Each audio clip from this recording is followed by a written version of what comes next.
امتیاز صاحب، بلاول صاحب کو پاکستان پیپلز پارٹی نے 2-3 بار لانچ کیا اور پھر وہ وزیر خارجہ بنے، اور ان میں لوگوں کو پاکستان پیپلز پارٹی کا مستقبل کا لیڈر نظر آتا ہے اور مستقبل کا وزیر اعظم بھی نظر آتا ہے، لیکن زرداری صاحب کہتے ہیں کہ ابھی ان کی تربیت مکمل نہیں ہوئی۔ یہ انہوں نے ایک باپ کی حیثیت سے ذاتی بیان دیا ہے، یا آپ کو لگتا ہے کہ یہ ایک سیاسی بیان تھا؟ اور بلاول صاحب پہ اور ان کے امیج پہ اس بیان کا کیا اثر دیکھتے ہیں آپ؟ دیکھیے، وہ علامہ اقبال کا شعر ہے، خرد کو غلامی سے آزاد کر، جوانوں کو پیروں کا استاد کر۔ اب ایک جنریشنل فرق آ گیا ہے، پاکستان کی ڈیموگرافی تبدیل ہو گئی ہے، اور 18 سال 20 سال کی عمر کے بچے اب پاکستان کی آبادی کا نصف ہو گئے ہیں، اور 60% ووٹ ہے ان کا۔ اور یہ نئی جنریشن جو ہے وہ پرانے بابوں کو شرف قبولیت نہیں بخش رہی،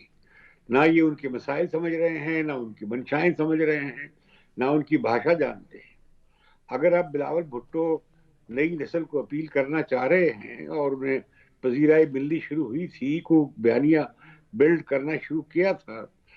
اور بابوں سے آزادی کا نعرہ لگایا تھا، تو بابے صاحب جو تھے گھر کے بابے، انہیں بڑی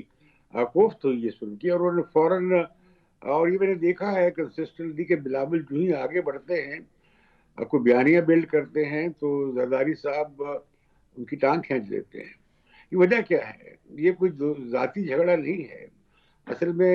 جس طرح بھٹوز کے ساتھ ہوا ہے، ذوالفقار علی بھٹو سے لے کر ان کے دونوں بیٹوں مرتضی بھٹو، شاہ نواز بھٹو، اور خود بے نظیر بھٹو کی جو جس طرح کربناک شہادت ہوئی، اس کے بعد کافی زیادہ آصف زرداری محتاط ہیں۔ وہ سمجھتی ہے کہ ان کی اولاد نرینہ ایک ہے بلاول بھٹو، کہیں اس سے کچھ ہو نہ جائے تو اس کی سلامتی کی فکر ہے۔ دوسری بڑی بات یہ ہے کہ بلاول بھٹو اپنی ماں کی سیاست کی روایت چلانا چاہ رہے ہیں۔